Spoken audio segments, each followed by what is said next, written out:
अस्सलामुअलैकुम नाज़रीन, मैं मोहम्मद असलम हुसैन सियासत की खबरों में आप सबका इस्तकबाल करता हूँ। आज 12 दिसंबर 2023 है। इस्लामिक तारीख के हिसाब से आज 27 जमादी अव्वल 1445 हिजरी है। पेश है आज की कुछ अहम खबरें। राज्यसभा की कार्रवाई के दौरान जुम्मे को नमाज जुम्मा के लिए राज्यसभा में आधे घंटे का वक्फा मिला करता था, जिसे मोदी हुकूमत ने खत्म कर दिया। इस पर हुई तनकीद पर बीजेपी के सीनियर लीडर और साबिक मरकजी वजीर मुख्तार अब्बास नकवी ने सफाई दी है कि हिंदुस्तानी आइन का सेकुलरिज्म का तिबाचा है और हुकूमत या पार्लियामेंट में किसी फिरके या अकीदे को कोई खास रियायत दिए जाने के खिलाफ है। इसके साथ ही नकवी ने कहा कि नमाज पर कोई पाबंदी नहीं है, नमाज के लिए पार्लिमानी तातील के वक्फे को तब्दील कर दिया गया है। इस आइनी इस्लाहात पर फिरक़ेवाराना हमला दुरुस्त नहीं। वाज़रे के पहले राज्यसभा में जुम्मे को दोपहर के खाने के वक्फे में आधे घंटे का इजाफा किया जाता था ताकि मुस्लिम अरकान नमाज जुम्मा अदा कर सकें, लेकिन आज राज्यसभा में मोदी हुकूमत ने ये वक्फा भी बर्खास्त कर दिया है। वज़ीर-ए-आज़म नरेंद्र मोदी ने आज मंगल की सुबह नेशनलिस्ट कांग्रेस पार्टी के सरबराह शरद पवार को इनकी 83वीं यौम पैदाइश पर मुबारकबाद पेश की। सोशल मीडिया प्लेटफॉर्म एक्स पर वज़ीर-ए-आज़म नरेंद्र मोदी ने कहा, श्री शरद पवार जी को इनके यौम पैदाइश पर मेरी नेक ख्वाहिशात, इन्हें लंबी और सेहतमंद जिंदगी नसीब हो। पवार ने 1999 में एनसीपी की बुनियाद रखी थी। पहली बार 27 साल की उम्र में एमएलए, 1978 में रियासत के सबसे कम उम्र वज़ीर आला बने। 38 साल की उम्र में महाराष्ट्र के 4 बार वज़ीर दिफा भी रह चुके हैं। वो साबिक वज़ीर-ए-आज़म मनमोहन सिंह की काबीना में वज़ीर ज़राअत भी थे। जम्मू कश्मीर को खुसूसी दर्जा फराहम करने वाले आर्टिकल 370 की मनसूखी पर सुप्रीम कोर्ट ने अपनी मोहर लगा दी। इसके खिलाफ दाखिल की गई पिटीशनों पर फैसला सुनाते हुए चीफ जस्टिस डी.वाई. चंद्रचूड़ की क़यादत में 5 रुकनी आईनी बेंच ने कहा कि जम्मू कश्मीर को खुसूसी दर्जा फराहम करने वाला आर्टिकल 370 मुस्तकिल नहीं बल्कि आर्जी नवियत का था। कोर्ट ने जम्मू कश्मीर का रियासत का दर्जा खत्म करने और इसकी तकसीम की राह हमवार करने वाले जम्मू कश्मीर तंजीम-ए-नौ एक्ट को चैलेंज करने पर कोई फैसला नहीं सुनाया। इसने इस ज़िमन में सॉलिसिटर जनरल तुषार मेहता की इस यकीन दहानी को कबूल कर लिया कि रियासत का दर्जा जल्द बहाल किया जाएगा। अलबत्ता सुप्रीम कोर्ट ने लद्दाख को जम्मू कश्मीर से अलहदा करने और इसे मरकज़ के ज़ेर इंतज़ाम इलाका करार देने को जायज़ ठहरा दिया। अदालत ने मरकज़ को जम्मू कश्मीर की रियासती हैसियत जल्द बहाल करने और 30 सितंबर तक वहाँ इलेक्शन मुनक़िद कराने की हिदायत दी है। तवील कशमकश और एक हफ्ते के इंतजार के बाद बीजेपी ने मध्य प्रदेश में वज़ारत आला से शिवराज सिंह चौहान की छुट्टी पर मोहर लगाते हुए इनकी काबीना में वजीर रह चुके डॉक्टर मोहन यादव को रियासत का अगला वज़ीर आला बनाने का ऐलान किया। डॉक्टर मोहन यादव जो आरएसएस के करीबी हैं और जिन्हें संघ परिवार का इंतखाब भी करार दिया जा रहा है, इनको मरकज़ की जानिब से भेजी गई टीम की मौजूदगी में नौमुंतखब अरकान असेंबली ने अपना लीडर मुतफ़क़ा तौर पर मुंतखब किया। ज़राए के मुताबिक साबिक़ वज़ीर आला शिवराज सिंह चौहान ने ही मोहन यादव के नाम की तजवीज़ पेश की और अरकान असेंबली ने हिमायत करते हुए इन्हें कानून साज पार्टी का लीडर मुंतखब किया। वज़ीर आला के अलावा रियासत में 2 नायब वज़राए आला भी होंगे। राजेश शुक्ला और जगदीश देवड़ा नायब वज़ीर आला और साबिक़ मरकज़ी वज़ीर नरेंद्र सिंह तोमर को स्पीकर की जिम्मेदारी सौंपी जाएगी। वज़ीर-ए-आज़म नरेंद्र मोदी ने सुप्रीम कोर्ट के फैसले का खैर मकदम करते हुए इसे मजबूत और ज़्यादा मुत्तहिद हिंदुस्तान के लिए उम्मीद की किरण से ताबीर किया। उन्होंने सोशल मीडिया प्लेटफॉर्म एक्स पर सुप्रीम कोर्ट के फैसले पर अपने रद्द-ए-अमल में कहा कि आज का फैसला सिर्फ एक कानूनी फैसला नहीं है बल्कि उम्मीद की किरण के साथ साथ एक रोशन मुस्तकबिल का वादा है और एक मजबूत और ज़्यादा मुत्तहिद हिंदुस्तान की तामीर के हमारे इज्तिमाई अज़्म का सबूत है। वज़ीर-ए-आज़म ने कहा कि यह जम्मू कश्मीर और लद्दाख में हमारी बहनों और भाइयों के लिए उम्मीद, तरक्की और इत्तेहाद का एक शानदार ऐलान। अदालत ने अपने गहरे इल्म के साथ इत्तेहाद के बुनियादी ढांचे को मजबूत किया है। कांग्रेस पार्टी ने सुप्रीम कोर्ट के फैसले से अदम इत्तेफाक का इजहार किया है। पार्टी ने सुप्रीम कोर्ट के एहतराम को बरकरार रखते हुए इसके फैसले से अदम इत्तेफाक का ऐलान किया और साथ ही मोदी हुकूमत से मुतालबा किया कि वो जल्द अज जल्द जम्मू कश्मीर की रियासती हैसियत को बहाल करें और इलेक्शन मुनक़िद करवाएं। कांग्रेस के सीनियर लीडर पी चिदम्बरम और अभिषेक मनु सिंघवी ने पार्टी हेडक्वार्टर्स में सुप्रीम कोर्ट के फैसले पर अदम इत्तेफाक का इजहार करते हुए आर्टिकल 370 की मनसूखी के लिए मोदी हुकूमत के जरिए इख्तियार किए गए तरीक़ेकार और इस पर अदालत की खामोशी पर सवाल उठाए। Communist party of India Marxist ने आर्टिकल 370 की मनसूखी को जायज़ ठहराने के सुप्रीम कोर्ट के फैसले को परेशान कुन करार देते हुए मुतनबा किया है कि मुल्क के विफाकी ढांचे पर इसके संगीन नतायज मरतब होंगे। सीपीआईएम के पोलिट ब्यूरो की जानिब से जारी किए गए बयान के मुताबिक फैसले में कहा गया है कि इल्हाक के दस्तावेज पर दस्तखत होने के बाद जम्मू कश्मीर के पास खुद मुख्तारी का जवाब बाकी नहीं बचा था, इसलिए जम्मू कश्मीर का आइन बेमायने हो गया था। मगर क्या इल्हाक के दस्तावेज पर दस्तखत इस शर्त के साथ नहीं हुए थे कि इसकी खुसूसी हैसियत को बरकरार रखा जाए जो 370 की मनसूखी के बाद खत्म हो चुकी है। ऑल इंडिया मजलिस इत्तेहादुल मुस्लिमीन के सदर और रुकने पार्लियामेंट हैदराबाद असदुद्दीन अवैसी ने भी सुप्रीम कोर्ट के फैसले से अदम इत्तेफाक करते हुए मुतनबा किया है कि इसकी वजह से सबसे ज्यादा नुकसान जम्मू के डोगरा और लद्दाख के बाशिंदों को होगा। इसके साथ ही उन्होंने जम्मू कश्मीर की रियासती हैसियत खत्म करने और इसे मरकज के ज़ेर इंतजाम इलाका बनाने पर कोर्ट के फैसला ना सुनाने और लद्दाख की यूनियन टेरिटरी की हैसियत तस्लीम कर लेने पर तनकीद की। अदालत ने जो नुक्ता नज़र अपनाया उस पर ओवैसी ने मुतनबा किया कि इस तरह तो कल को मुंबई, चेन्नई, हैदराबाद और कोलकाता को भी मरकज के ज़ेर इंतजाम इलाका बनाया जा सकता है।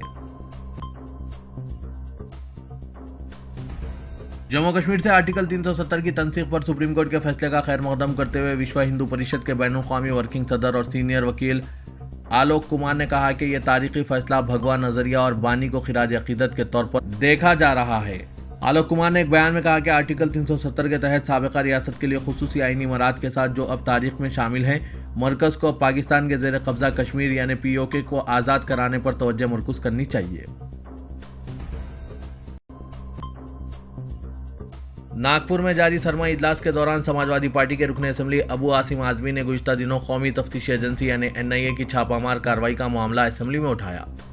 उन्होंने मुतालबा किया कि जो भी गैर कानूनी कार्रवाई में मुलविस है इनके खिलाफ ज़रूर कार्रवाई की जाए, लेकिन बगैर किसी इत्तला दिए एजेंसी के अफसरान अलग सुबह लोगों के घरों में घुसकर इन्हें परेशान कर रहे हैं, इसे फौरन रोका जाना चाहिए। रुकने असेंबली अबू आसिम आजमी ने पॉइंट ऑफ इंफॉर्मेशन के तहत कानून साज असेंबली में मौजूद नायब वज़ीर आला व वज़ीर दाखिला देवेंद्र फडणवीस को मुखातिब करते हुए कहा कि मुल्क में जो लोग भी मुजरिमाना सरगर्मियों में मुलविस हैं इन पर सख्त कार्रवाई होनी चाहिए। उन्होंने कहा कि 2 रोज़ कबल 9 दिसंबर को थाने जिले के प्रघा में 500 से ज़्यादा पुलिस अहलकार मुल्क के कोने कोने से आने वाले NIA के अहलकारों और अफसरान के साथ घरों में घुस गए। उन्होंने ना तो कोई समन दिया और ना ही कोई वारंट दिखाया और कोई इजाज़त लिए बगैर ही घरों में घुस गया और पूरे घर का सामान तहस नहस कर दिया। ये अबू आसिम आजमी अपनी बात कर रहे थे कि बीजेपी के अरकान असेंबली महेश योगेश सागर, आशीष शेरला और दीगर ने अपनी सीट से उठकर ऐवान में हंगामा शुरू कर दिया और शोर मचाने लगे। स्पीकर ने इन्हें खामोश रहने और अपनी सीट पर बैठने को कहा, लेकिन उन्होंने एक ना सुनी। इसी हंगामे के दौरान अबू आसिम आजमी ने अपनी बातचीत जारी रखते हुए कहा कि NIA के अफसरान को वारंट देना चाहिए था, लेकिन कोई इत्तला दिए बगैर ही बेकसूर लोगों को उठाकर ले गए और जिन लोगों को वो अपने साथ ले गए हैं इनके घर वालों को भी कुछ नहीं बताया कि इन्हें कहाँ ले जा रहे हैं।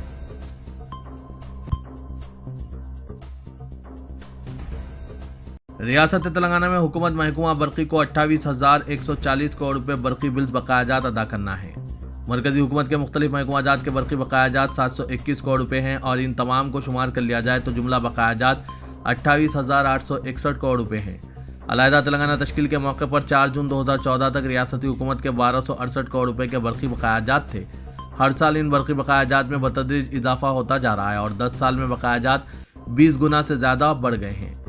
कालेश्वरम प्रोजेक्ट, दीगर लिफ्ट इरिगेशन प्रोजेक्ट्स, पीने के पानी की सरबराही, स्ट्रीट लाइटिंग के लिए इस्तेमाल की गई बरकी बिल्स के बकायाजात हुकूमत की जानिब से बर वक्त अदा न करने से यह सूरत हाल पैदा हुई है। महकमा बरकी के अहदेदारों ने बरकी की ताज़ा सूरत हाल से चीफ मिनिस्टर रेवंत रेड्डी को वाकिफ कराया। वादरे के कालेश्वरम प्रोजेक्ट के अलावा रियासत के दीगर लिफ्ट इरिगेशन प्रोजेक्ट्स के लिए इस्तेमाल की गई बरकी बिल्स के बकायाजात 14,172 करोड़ रुपए हैं। अलहदा रियासत की तश्कील से कबल लिफ्ट इरिगेशन प्रोजेक्ट्स के लिए इस्तेमाल की गई बरकी के बकायाजात सिर्फ 103 करोड़ थे। मिशन भागीरथी स्कीम पर अमलावरी के लिए 3,559 करोड़ रुपए बरकी बिल्स के बकायाजात हैं। Hyderabad metro water supply and sewerage board के इस्तेमाल से मुतालिक बरकी बिल्स 3,932 करोड़ रुपए हैं। गुज़िश्ता GHMC इंतखाबात में BRS ने शहर के अवाम को नलों से मुफ्त पानी सरबराह किया जा रहा है, जिससे हैदराबाद मेट्रो वाटर वर्क्स अपनी आमदनी से महरूम हो गई है। नतीजे में बरकी बिल्स अदा नहीं किया है। सीनियर नायब सदर TPCC जी निरंजन ने सदर रियासती बीजेपी व मरकजी वजीर जी किशन रेड्डी के इस बयान को मजाक करार दिया, जिसमें उन्होंने कहा कि कांग्रेस की कामयाबी पर लोग अपना सर पीट रहे हैं। ऐसा महसूस होता है कि किशन रेड्डी का जहनी तवाज़ुन बिगड़ चुका है। जी निरंजन गांधी भवन में प्रेस कॉन्फ्रेंस से खिताब कर रहे थे। उन्होंने कहा कि बीजेपी कायद बशमुल नरेंद्र मोदी गुज़िश्ता 3 साल से यह दावा कर रहे हैं कि बीजेपी तेलंगाना में इख्तिदार में आएगी, लेकिन बीजेपी 8 नशिस्तों से आगे नहीं बढ़ सकी। पता नहीं अब बीजेपी कायदीन अपना सर कहाँ पीट रहे हैं। जी निरंजन ने कहा कि किशन रेड्डी के इस बयान पर लोग कह लगा रहे हैं। कांग्रेस कायद ने कहा कि 3 दिसंबर को नताइज का ऐलान किया गया, 7 दिसंबर को नई हुकूमत तश्कील पाई, दूसरे ही दिन प्रगति भवन को प्रजा भवन में तब्दील कर दिया गया और 2 गारंटी स्कीमात ख्वातीन को बसों में मुफ्त सफर की सहूलत और आरोग्यश्री स्कीम का इफ्तिताह अमल में लाया गया। इसके बावजूद किशन रेड्डी की जानिब से कांग्रेस हुकूमत पर तनकीद करना मज़ाक़ ख़ैज़ है। जहां तक बीजेपी के 8 अरकान असेंबली का अबूरी स्पीकर के हाथों हलफ ना लेने का सवाल है, इन अरकान को अपना सर पकड़कर बैठ जाना चाहिए और ये बात समझना चाहिए कि अकबरुद्दीन को अबूरी स्पीकर के ओहदे पर फायज करना असेंबली क़वायद के मुताबिक फैसला किया गया। इस फैसले पर बीजेपी की कांग्रेस पर तनकीद करना और मजलिस के साथ साजबाज करने का इल्ज़ाम आयद करना अफसोसनाक है। कांग्रेस ने हमेशा अकबरुद्दीन ओवैसी की इश्तियाल अंगेज तकारीर की मजम्मत की है। अगर अकबर ओवैसी अबूरी स्पीकर के लिए नाअहल हैं तो मोदी ने भी कई मरतबा इश्तियाल अंगेज तकारीर की है। चुनांचे मोदी को भी वज़ीर-ए-आज़म के ओहदे से नाअहल करार देना चाहिए। यहाँ तक कि राजा सिंह, जो हमेशा दूसरे मज़ाहिब से मुतालिक जहरीले बयानात देते रहता है, वो भी असेंबली की रुकनियत का हलफ लेने के लिए नाअहल है। आंध्र प्रदेश के साबिक वज़ीर आला एन चंद्राबाबू नायडू ने आज यशोदा हॉस्पिटल पहुंचकर तेलंगाना के साबिक चीफ मिनिस्टर चंद्रशेखर राव की इयादत की। उन्होंने डॉक्टर से इनकी सेहत के बारे में मालूमात हासिल करते हुए इनकी जल्द सेहत याबी के लिए नेक तमन्नाओं का इजहार किया। उन्होंने ख्वाहिश की कि जल्द सेहत याबी के जरिए केसीआर अवाम की खिदमत करें। कबल आज डिप्टी चीफ मिनिस्टर मल्लू भट्टी विक्रमार्का, बीएसपी के रियासती सरबराह प्रवीण कुमार ने भी केसीआर की इयादत की। चीफ मिनिस्टर तेलंगाना रेवंत रेड्डी ने रियासत के तमाम किसानों को रैतू बंधु स्कीम के तहत इनके खातों में रकम जमा करवाने के अमल का आगाज कर देने की हिदायत दी। चीफ मिनिस्टर ने आज महकमा ज़राअत से मुतालिक सेक्रेटरीट में आला सतही जायजा इजलास तलब किया। इस जायजा इजलास में रियासती वज़रा टी नागेश्वर राव, श्रीधर बाबू, पी श्रीनिवास रेड्डी के अलावा चीफ सेक्रेटरी शांति कुमारी और दीगर ओहदेदार मौजूद थे। तकरीबन 3 घंटों तक जारी रही इस जायजा इजलास में रियासत में महकमा ज़राअत की कारकर्दगी और इससे मुतालिक शोबों की कारकर्दगी के अलावा किसानों की फलाह व बहबूद के लिए किए जाने वाले प्रोग्राम्स पर अमल आवरी के सिलसिले में तबादला ख्याल किया गया। वज़ीर आला तेलंगाना रेवंत रेड्डी ने ओहदेदारों को हिदायत दी है कि वो रियासत में नारकोटिक्स ड्रग्स के फैलाव और इसके इस्तेमाल के खिलाफ सख्त कार्रवाई करें। चीफ मिनिस्टर ने आज doctor BR Ambedkar Telangana state secretariat में नारकोटिक्स कंट्रोल के सिलसिले में एक आला सतही जायजा इजलास मुनक्किद किया, जिसमें वजीर आबकारी व सयाहत J. Krishna Rao, chief secretary Shanti Kumari, DGP Ravi Gupta, additional director general intelligence Shivdhar Reddy, chief minister के सेक्रेटरी शेषाद्री और दीगर ओहदेदारों ने शिरकत की। चीफ मिनिस्टर ने कहा कि रियासत में नारकोटिक्स ड्रग्स के इस्तेमाल और फरोख्त पर सख्ती से रोक लगाया जाए। तेलंगाना जना समिति के सदर प्रोफेसर कोदंडाराम को राज्यसभा का रुकन बनाने का कांग्रेस मंसूबा रखती है। जराये ने बताया कि आइंदा साल 2 अप्रैल को रियासत से राज्यसभा के 3 अरकान की मियाद खत्म हो रही है। इन तीनों का ताल्लुक BRS पार्टी से है, जिनमें V. चंद्रा, B. लिंगैया यादव और जय संतोष कुमार शामिल हैं। बताया गया है कि रियासत की असेंबली में अरकान असेंबली की अक्सरियत की बुनियाद पर खाली हुई राज्यसभा की नशिस्तों में 2 नशिस्तों पर कांग्रेस की कामयाबी के इम्कानात हैं, जिनमें एक प्रोफेसर कोदंडाराम को दिए जाने की तौक़े है।